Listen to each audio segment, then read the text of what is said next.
Бүгдэнд нь өрөөнд дөрөвт хичээлдээ тавтай морил. Өмнөх хичээл дээр болохоор бид нэр HTML, CSS, JavaScript-ийн талаар үзсэн.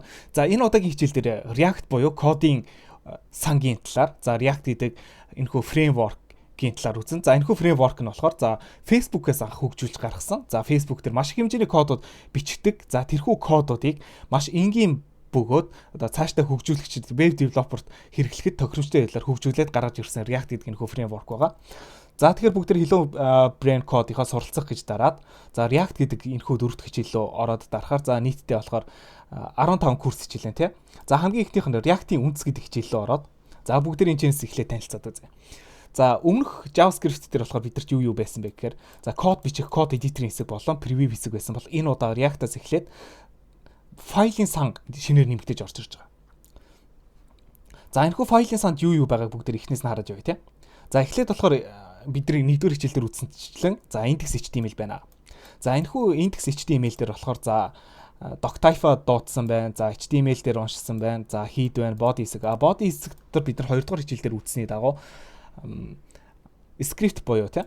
За өөрсдийнхөө яг ямар програмчлалын хэлийг ашиглаж байгаа юм бэ? За энийг болохоор дуудаж оруулж ирсэн байна. За энэ дээр болохоор main.js гэдэг зүйлийг дуудаж оруулж ирсэн байна тий. За тэгээ энийг нь хардаа за main.js оруулж ирсэн. За энэ зүйлийг нь болохоор root гинэ. Root файл буюу бидний үндсэн одоо дата мэдээллүүд яг бидний кодын сан энэ дээр байна гэсэн үг. За тэгэхээр main.js-ийг дуудаж оруулж ирсэн. За тэгэхээр бүгдээрээ шууд энэ чинээсээ main.js руу яваач.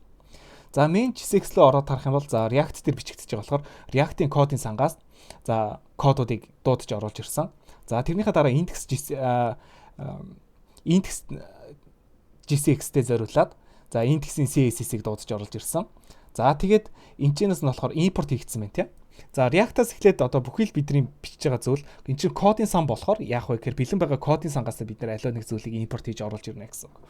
За тэгээд код React-ийн кодын сан болон өөрсдийнхөө source файлаас болохоор app.jsx-ийг import хийж оруулж ирсэн.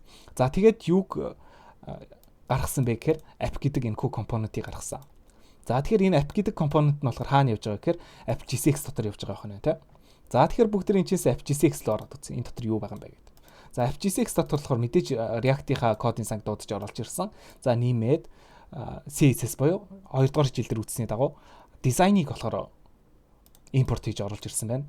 За тэгээ үндсэн функц ажилласан. За энэ чэнэс эхлээд үндсэн функцийн хаанаас эхлээ хаана явж байна тий. За app гэдэг нэртэй үндсэн функц явж байгаа юм байна. За энэхүү функц дотор байгаа мэдээлэл нь болохоор анхны өгдөл нь болохоор хоосно яваад. За энэ чэнэс юу хийж байгаа вэ гэхээр return хийж гаргаж байгаа буюу функц ажиллаад функцийн ажилласан үр дүнд нь болохоор welcome to React гэдэг. За h1 tag дээр явж байна тийм h1 гэдэг энэхүү элемент болсон байна. За тэгэхээр энэхүү элемент нь тэгэхээр export хийгдээд гарсан утга нь болохоор хаашаа яв дамжсан бэ гэхээр main.js-ийг дамжсан. За тэгэхээр main.js-ээс хаашаага дамжсан билээ гэхээр index HTML дээрээ гараад бидний одоогийн веб браузер дээр энэхүү код ажиллаж байгаа гэсэн үг байна. Маш олон дамжлагтай явсан байна тийм. За тэгэхээр энэхүү олон дамжлагтай явах яагаад хэрэгтэй бүгдээрээ React-ыг сурах тусам илүү их ойлгоод явна. За тэгвэл одоо энэ дээр бүгдээр нэг жижигхэн текстийн солиод үзье тийм. React 2 гэж бич. За тэгэхээр энэ дээр React 2 болгоод шинжлэхтэй гараад ирчин тийм. За тэгэхээр бүгдээрээ одоо энэ дээр step 1 дээр юу хийх вэ гэхээр за h1 болон p гэдэг хоёр тагийг болохоор шинэ хоёр элементийг оруулж ирээд солино гэсэн байна тийм. За тэгээд энэхүү элементүүдийг оруулж ирээд харахаар бидний preview хэсэгт React сурж байна. Миний анхны React app гэж гараад ирлээ тийм. За тэгэхээр юу гэсэн үг вэ гэхээр бид нэр React дээр үндсэн гол файлаа болоод тэрхүү файлынхаа текст мэдээллийг болохоор өөрчилж чаддаг боллоо гэсэн үг. За step 2 дээр за энэ чэнэс бид нэг зүйлийг харах юм бол JavaScript дээр бид нар бичиж байгаа зүйлийг болохоор JS гэдэг үргэлтгэлтэй яваад идэг. За тэгвэл React дээр бичиж байгаа зүйл болохоор JSX гэсэн үргэлтгэлтэй явдаг. За тэгэхээр эний нэг only хэсэг болон хэдүүлээ зааварчилгаанаас нь харах юм бол JSX гэдэг нь JavaScript болон HTML, XML, HTML шиг харагдах боловч JavaScript-ийн код юм а гэдгийг тайлбарласан байна тийм. Окей, за тэгвэл энийг нь ойлголоо гэсэн зүйлээ бүгдийг нь харуулахын тулд яах вэ гэхээр за ингэ бичиж JSX-ийг сурах. JSX гэдэг нь JavaScript-ийн өргөтгөл шүү тийм. Бидний гол бичих хэл нь болохоор JavaScript хэл дээр бичиж байгаа гэсэн үг. За step 3 дээр за component гэдэг зүйлийг үүсгэнэ. За одоогийн код нь болохоор одоо зөвхөн function-аас эхэлж байна те. За шинээр бид нар тэгвэл greeting гэдэг function оруулж ирэх хэрэгтэй. За одоогийн бидэрт ганц ажиллаж байгаа function юу гэвэл app гэдэг ганцхан function ажиллаа. Тэр нь болохоор app гэдэг function болохоор export хийгдээ цаашаа дамжиж явсан. За тэгвэл энэ дээр нь болохоор дахиад бүгдээрээ function greeting гэдэг нэртэй function үсгээд за мэдчилгээний те. За тэгээд return хийх. Гэхдээ энэхүү функц нь болохоор юу хийдэг юм бэ гэвэл за сайн байна уу гэсэн текстийг болохоор h2 гэсэн элементээр үзүүлнэ гэсэн байна. За тэгээд сайн харах юм бол бидний app гэдэг нь болохоор нэг тод ногоонтой байгаа хэрнээ greeting гэдэг нь болохоор бүдэг ногоон болоод байна тий. За яагаад greeting гэдэг энэ функц нь болохоор бүдэг ногоон байгаа юм бэ гэхээр энэ функцийг бид нэр ашиглаагүй байна гэсэн үг. За тэгвэл яаж энэхүү функцийг ашиглах вэ гэхээр за greeting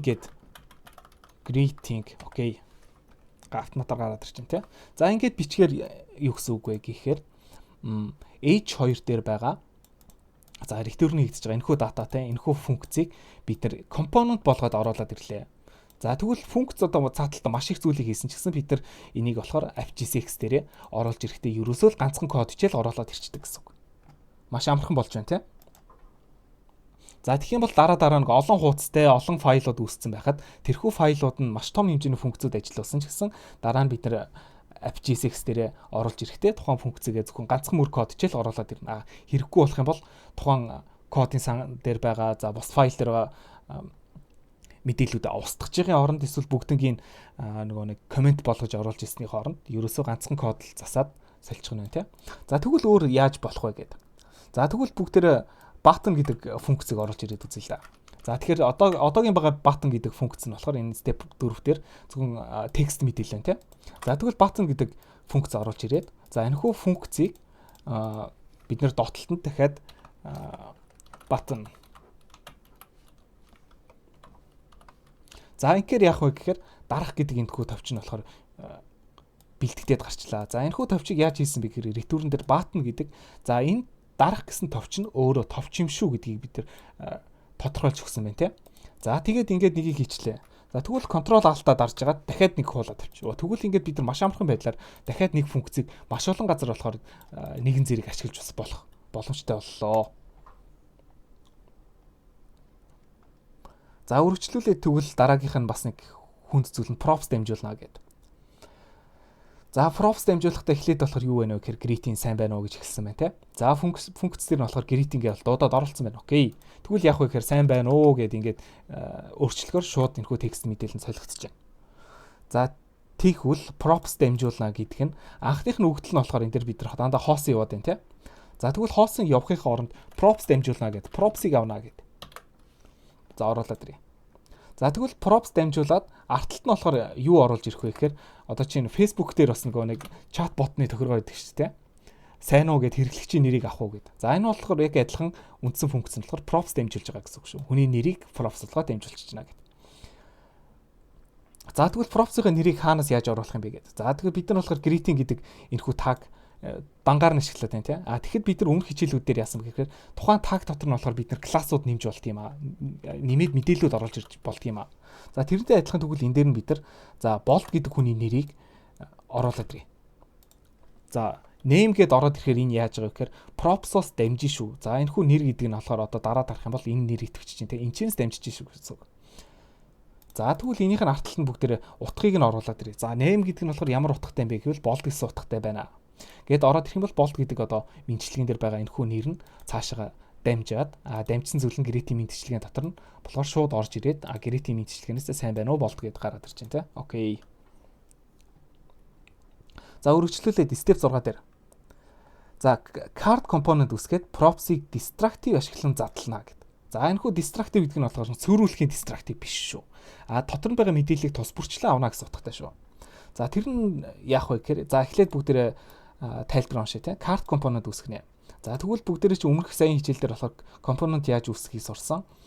За card-ийн component-ийг болвол за функцийн API-ха дээдлэлд нь оруулж ирээд за энэ дээр болохоор арай нэг дэлгэрэнгүй олон зүйлтэй те. За тэгээд өмнө нь болохоор бид нар ганцхан props дамжуулж ирсэн бол одоо title description гэдэг зүйлүүдийг дамжуулаад title болон description гэдэг зүйл нь тус тусдаа өөр өөрсдийн хэмжээ те дизайнтайгаар гарч ирэх нь байна те. За тэгвэл энэ дотор нь за энэ чинь харъя. За энэ хүү карт гэдэг тэгээд бид нар чинь энэ дээр яасан бэлээ гэхээр чинь компонент үүсгэсэн болохоор компонентийг бид нар чи яаж дууддаг бэлээ гэхээр карт тий.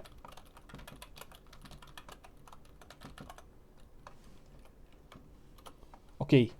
За ингээ картыг үүсгэчлээ. За энэ дотор нь тэгэхээр дахиж нэмэлт мэдээллүүд оруулж ирэх хэрэгтэй байна тий. За тэгвэл энэ дотор нь юу гэж оруулах вэ гэхээр title нь React, description гэдэг нь UI library гэдэг. За ингээд иймэрхүү UI library гэдэг утгыг авсан модулыг болохоор яаж ойлгож байгаа вэ гэхээр за энэ дээр болохоор энд description гэдэг нэртэй зүйл байх юм бол за property буюу за энэ хүү объектийн тайлбар нь болохоор description тий. За энэ хүү description дотор байгаа зүйл байх юм бол энэний утгыг нь шууд paragraph байдлаар гаргах шүү гэсэн үг. За ингээд нэгжээс харах юм бол доотлогын текст нь болохоор paragraph байдалтай, дээдлэг нь болохоор гарчиг хэлбэртэйгээр гараад ирчин тий. Окей. За step 7. За children props гэдэг зүйлийг бас ойлгоно. За children props-ыг ойлгохын тулд яг вэ гэхээр container component үүсгээд. За бид нар болохоор өмнө нь болохоор сая энийг хүртэл болохоор зүгээр энгийн компонент үүсгэсэн бол одооноос эхлээд container component гэдэг зүйлийг үүсгэх нэ. За container component гэдгийн ялгаатай зүйлийг болохоор бүгдээрээ энэчнээс дахиад эхлээд компонентаа үүсгэснийхаа дараа танилцаад үзье тийм.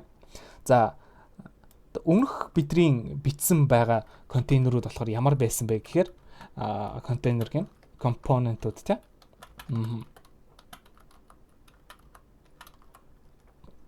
Компонент контейнер тий. Контейнер.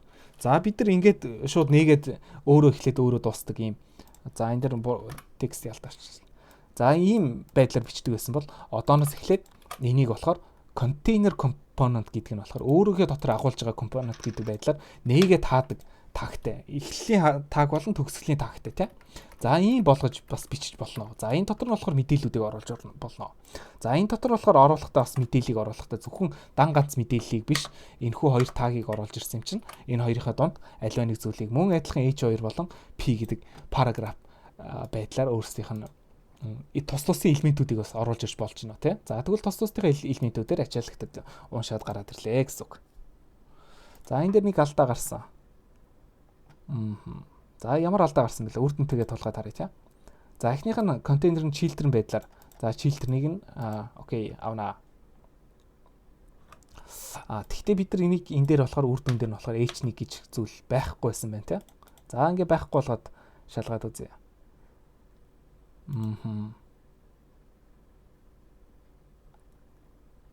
За React дуудсан, CSS дуудсан, function container-ыг дуудсан, return хийгдэж гарсан.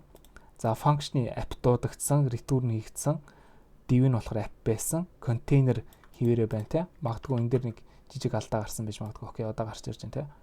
За гарчиг ажилласан, child prop ажилласан, container явсан, div явсан, хаалтууд бүгдээр хിവэрэ байна те. Окей. За одоо ингээд нэг сая синтаксын алдаа гаргасан.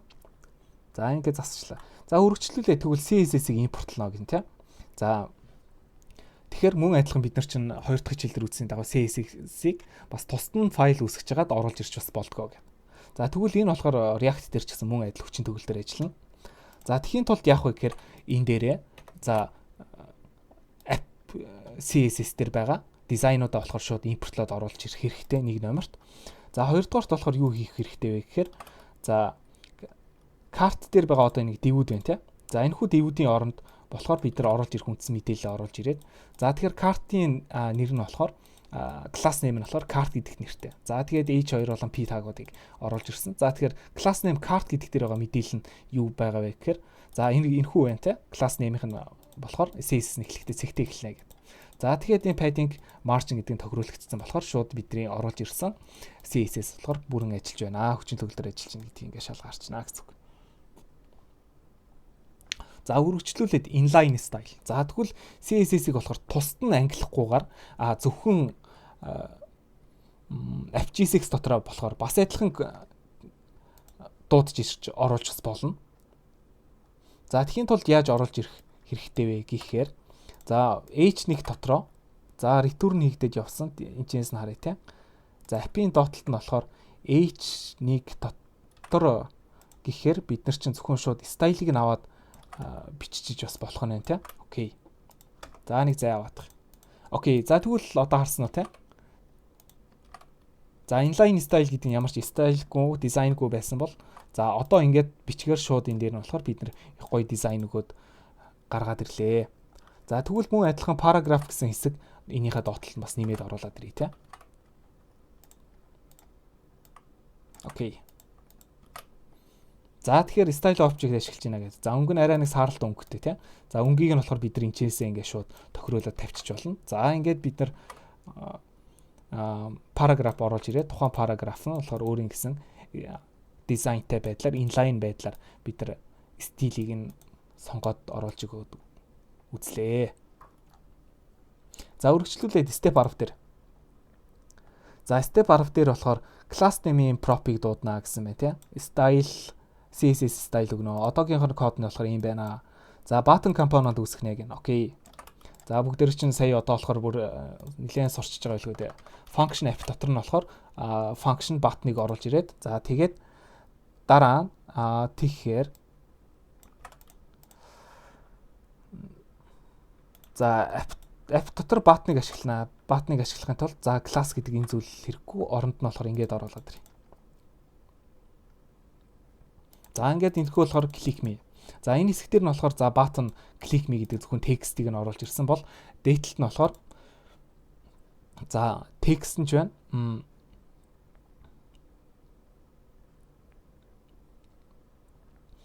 За button гэдэг за энэхүү хоёр таагаар хүрээлэгдэхээр энэ зүйл болохоор одоо яг hover хийгээд боёо одоо ингэ хүрэхээр ингэ hover хийж итгэвч чинь тийм. За button боёо товчны шин чанартай болсон байна.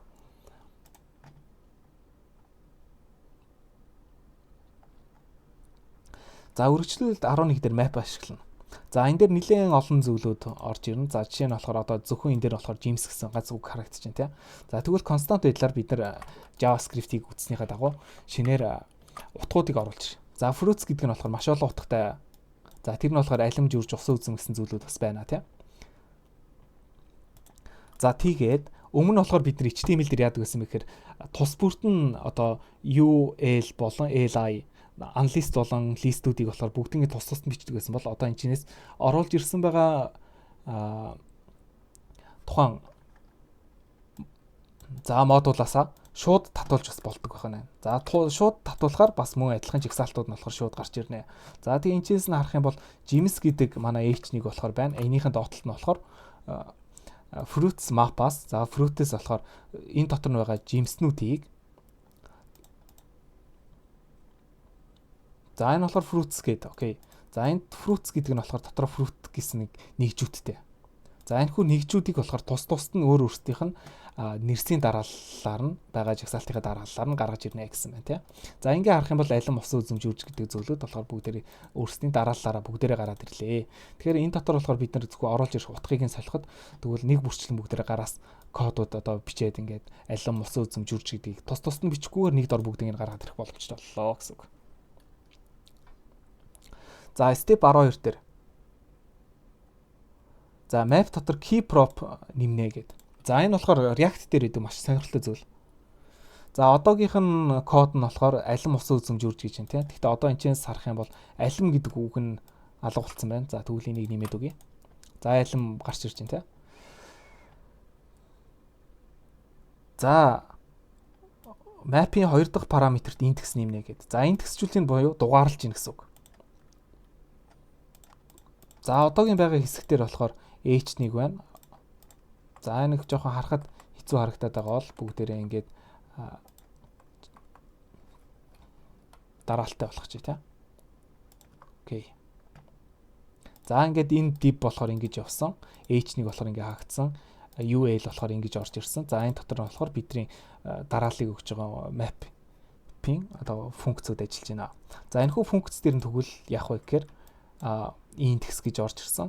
За энэ дээр нь болохоор индексжүүлээд орохоор бүх зүйлийг болохоор дугаарын дагуу гаргаж ирнэ гэсэн үг. За энэ хүү дугаарлыг болохоор автоматар React өөрөө хийж өгдөг.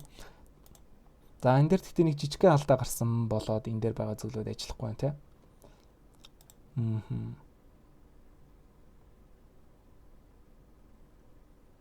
За ямар алдаа гарсан болоо. За React орж ирсэн. App зөв уншсан. Constant окей бүгдээрээ орж ирсэн. За return хийгдсэн. Div нь болохоор app. За James UL орж ирсэн. Fruits map орж ирсэн. За index орж ирсэн. Index за fruit окей орж ирсэн те. За UL орж ирсэн. Div нь орж ирсэн. Хаалт хашлтуу твэрээ. За гарч ирсэн. За магадгүй энэ ч нь татуулаад үзье л да.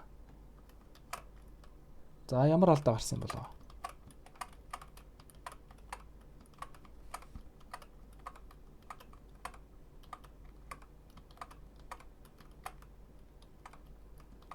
За магадгүй spacing алдаа бас байсан байж магадгүй. За энэ дээрээс бол яг ингээ харахад ямар ч бидний бичсэн зүйл ялгаа байхгүй харагдаж байна те. За өөрөөр хэлбэл зөв ажилласан гэсэн үг шүү. За тэгээд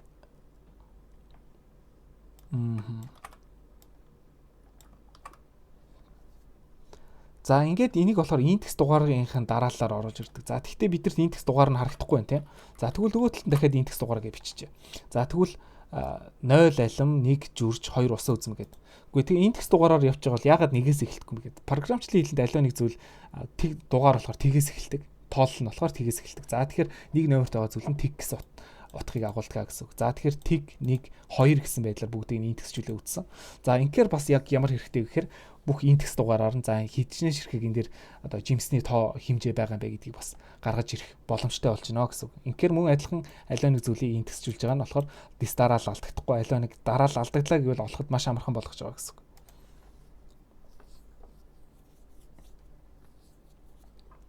За тэгээд үргэлжлүүлээд нөхцөлт рендер хийн гэсэн байна те. За аливаа нэг бид нар вебсайт руу орохоор логин хийсэн үү, логин хийгдэггүй байх гэсэн нэг зүйлүүд гарч ирдэг тийм. Энэ болохоор condition буюу за гурвалсан холбоо гэдэг зүйл энэ дэр байдаг. За нэвтэрсэн бол ийм зүйлийг үзүүлнэ. Нэвтрийг бол ийм зүйлийг үзүүлнэ гэсэн зүйлийг харуулж ирэхин тулд яах хэрэгтэй вэ гэхээр constant байдлаар биднэрт хувьсгч хэрэгтэй. За энийг нь болохоор app дотор оруулаад ирэх нь байна тийм. За тэгэхэд анхных нь өгдлийг нь болохоор бид нар энэ логин хийгдсэн үү гэдэг зүйлийг болохоор true гэдээ авч. За true false буюу одоо бүүлэн гэсэн утгатай тийм. Нэг on off гэдэг шиг. За энэ болохоор нэвтэрсэн гэдгийг үзүүлээд за тэгээд бүгдээрээ нөхцөл дутгыг за condition h1-ыг нь хэвээрээ байна тийм. За өргөжлүүлээд гурвалсан холбооны нэвтрийн утгыг оруулаад ирээ. За хэрвээ логин гэдэг нь за асуултын тэмдэг байна тийм. За асуултын тэмдэг байгаад за энэ нь true гэсэн утгатай байх юм бол яах вэ гэхээр тавтай морил. Эсрэгээр нь одоо нэг тодорхойлох хоёр зураас байна тийм. За энэ болохоор яадаг вэ гэхээр үгүй бол эрст гэсэн нэвтрээгүй бол за false гэсэн утгатай байвал энэ нөхцөлийг биелүүлэхгүй байх юм бол гэсэн утгатай. За тэгэхээр аливаа нэг зүйлийн бүүлэн гэдэг true false гэдэг зүйлийг бид нар дараа нь ашиглахдаа за ийм рүү гурвалсан холбоо ашиглаад тэрнийх нь утгыг одоо үр дүнгуудыг гаргадаг гэсэн үг. За жишээ нь одоо гэрлийн унтраалгыг дарагдсан байвал гэрэл асна, дарагдаагүй бол гэрэл унтраастай байна гэдэг шиг тийм. За тэгэхээр одоо ингээд хартаа за true гэсэн утгатай байхаар яах вэ гэхээр тавтай морил гэж харагдчихэв тийм. За тэгвэл энийг нь бүгдээрээ false болгоод үз. За false гэвэл нэвтрэх гэсэн болж харагдчихэв тийм. За инхээр энэхүү гурвалсан холбоо болон за ternary operator гэж хэлдэг. Ternary operator буюу гурвалсан холболт. Өөрөөр болохоор одоо нөхцөлт утгууд гэсэн үг. За ингээд бид нар нөхцөлт утгыг болохоор бас ойлгож авлаа. За үргэлжлүүлээд 14 дэх холбоон дээр хэсэг дээр болохоор за тухайн вебсайтууд дээр одоо ингээд энэ data хэсэг болохоор header хэсэг байна те. За доошогоо явуулахаар юу гэлээ гэхээр footer хэсгүүд байдаг те. За header footer хэсгүүдийг болохоор бас тус тусны компонентууд болгоод оруулж ирдэг. За энэхүү header footer-ийн компонентуудыг заавалчгүй байх хэрэгтэй.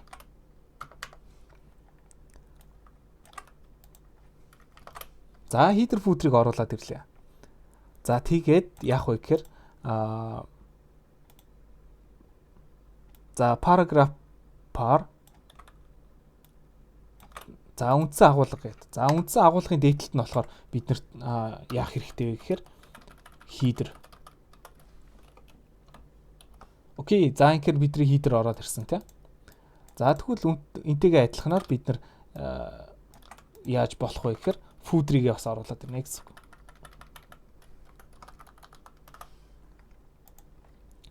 За тэгэхээр хидер нь орж ирээд за үндсэн агуулга одоо фүүдер одоо 2024 он. За хэдэн онд энэхүү вебсайт одоо өөрчлөгдсөн хийгдсэн тий. За энэхүү мэдээллүүдийг оруулж ирэхдээ болохоор хидер фүүдрийг нь оруулж ирээд бид нар ялгаж тавьдгаа гэсэн үг.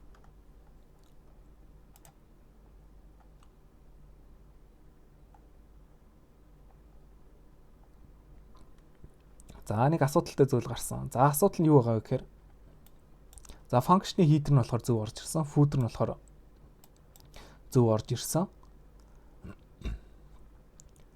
За үндсэн агуулга нь болохоор хидер фүүдер хоёроор хашигдсан. За тэгээ дээдл дотолтой дивүүд нь хэвээрээ.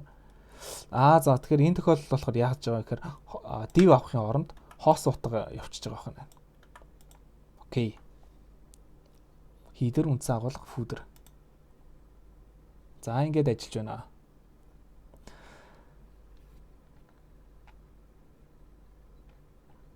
За тэгээд үргэлжлүүлээд бид нар нэг massive object гэдэг зүйл те. Объектын array буюу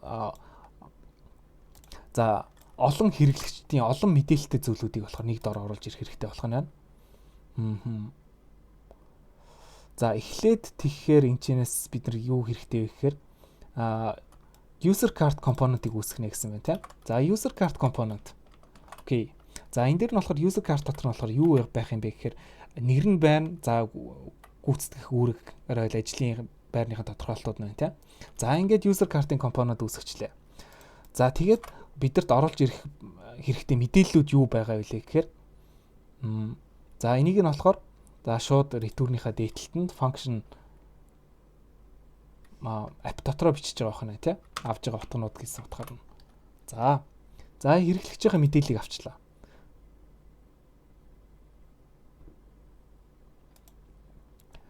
За тэгээд хэрэглэгчийн мэдээллийн итэг хэсэг болон user card хоёр хоёулаа итгэхгүй байна тий. Ягаад гэвэл бид нар ашиглаагүй байна гэдэг. За тэгвэл энэ дээр болохоор за map ашиглаад хэрэглэгчдийнхээ мэдээллүүдийг оруулж ирээд за key гэдэг дэлгүүрээр нь distractive байдлаар бүгднийг оруулж ирээд үзэх хэрэгтэй болох нь. За ингийн тулд яах вэ гэхээр return app болохоор хിവэрэ. За h1 дотор болохоор хэрэглэгчдэд гэсэн манай хэрэглэгчд гэсэн мэдээлэл оруулж ирээд за хэрэглэгчд гарч ирж байна тийм. За тэгээ user map-аараа бид нар яах вэ гэхээр за одоо ингээд user map гэсэн сая нэг итгэхгүй саарл байсан бол одоо дуудагтаад ороод ирсэн болохоор user-ээс хэрэглэгчдийн дотор байгаа мэдээллүүдийг авна. За энэчээс юуг нь авах юм бэ гэхээр user-ийн одоо ID-г нь авна. За user-ийн нэрийг нь авна. За user-ийн role-ыг нь авна тийм. За role нь болохоор developer, designer гэсэн role-уудтай. За тэгээд энэхүү role-уудыг нь болохоор түлхүүр болгож аваад эдрийг нь өөр өөрсдийнх нь стилтэй болохын тулд H2 нь буюу нэрэн томоор хийдэг ажил нь болохоор текст мэдээлэл хэлбэрээр параграф байдлаар гарч ирнэ гэсэн байдлаар. За ингээд бид нар React-та 27 за 28 минутын дотор бүрэн танилцлаа. Тэгээд үргэлжлүүлээд бус хичээлийг Hello Brain code-ын суралцах гэсэн хэсгээс үзээрэй. Тэгээд бүгдэнд амжилт хүсье. Баярлалаа.